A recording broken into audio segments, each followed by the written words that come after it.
Good morning, everyone, and welcome to the PivotBoss pre-market video for Wednesday, June 30th, 2021. I am Frank Ochoa, aka PivotBoss. This is the last trading day of the month. Tomorrow, we begin the new month of trading, July 1st.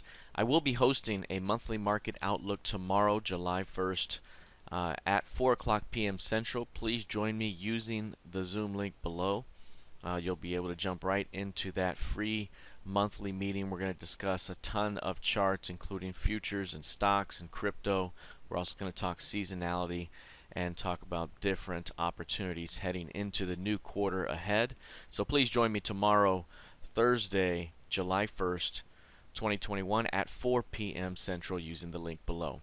All right, here is a look at the ES. You'll see right here the ES currently trading sideways here for the most part this morning within the 3-day range, but mostly downward until a rejection occurred at the previous session's low.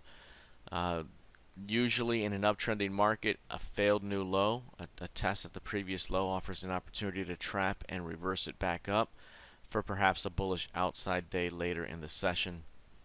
Right now, after the bounce here above the previous low, you want to see some sort of higher lows develop. Perhaps 42.75 into 42.72 could offer a higher low zone. If so, that could provide a rally back toward highs and perhaps a bullish outside day.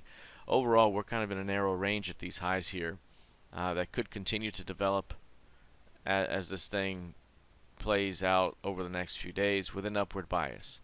Any pullback, so if you get a one-day pullback or perhaps a multi-day pullback to begin next month, could provide a great buying opportunity for a continuation higher.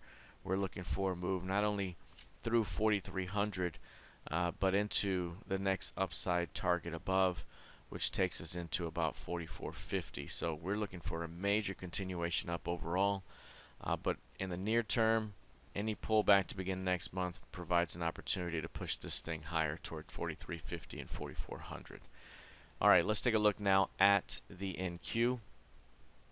Right now, the NQ is trading 39% of ADR, narrow range.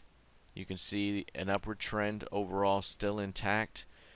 Higher highs, higher lows, day over day. This failed new low led to the recent rally. No failed new low has been seen since. This one started things as well. So there were several failed lows here that led to the early pushes higher, even the slowest point down here. So right now we're in a very narrow range. If we were to take out the previous session's low, it could provide again a trap and go. Not likely to get that low, but if we do, that could be a good opportunity to look for a trap. Remember, the 8-period average here has been a very good source of strength as well. Any trap at or below it could be an opportunity to reverse it. So price could drop as deep as 370s, maybe 350s, and still be a big time buying opportunity for a short-term push higher. Perhaps that pullback occurs early next month. Higher value relationship heading into next month. A pullback could provide a good buying opportunity for a continuation higher in the near term. All right, let's take a look now at crude oil. Right now, crude oil up about 1 1/3%. A failed new low yesterday. A strong low off the 72 FOMC key level. That's the June 16th FOMC. Pulled back a little bit, pushed through it right here, came back to it and held. Now failed new low in an uptrending market. Today's low coincides with the 8-period average right around 73s. This looks the part for a major continuation up over the next 1 to 3 days at the very least. This market has continued to pull back into that zone and lift, pull back into the zone and lift. Here we are again. We have a good shot to continue to lift up ahead.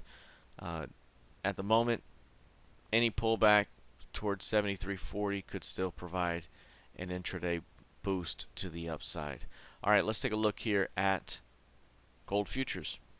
Gold right now down 1/3%, trading 40% of ADR, and you can see here the previous session price actually closed below those multi-day lows, closed just below the midpoint of the day, but still closed below the midpoint and is still below market structure here. The 1765, 1766 or 1760 level.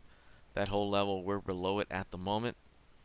It's almost becoming a major market structure breakdown.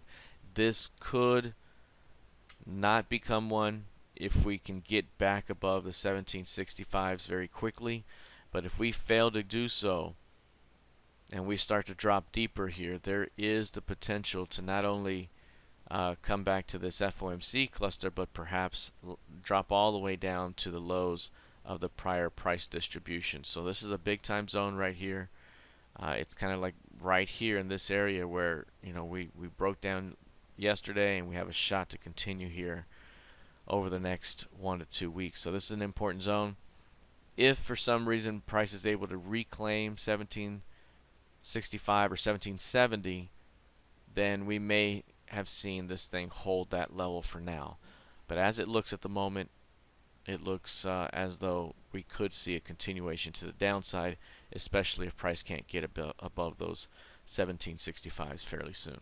All right, that is it for now. Please join me tomorrow for our monthly market outlook for the month of June and the second half of the year and the third quarter of the year. We'll have a ton of candidates and a lot to talk about. We'll be on that Zoom call at 4 p.m. using the link below. All right, everyone. We'll see you in the trading room. Take care.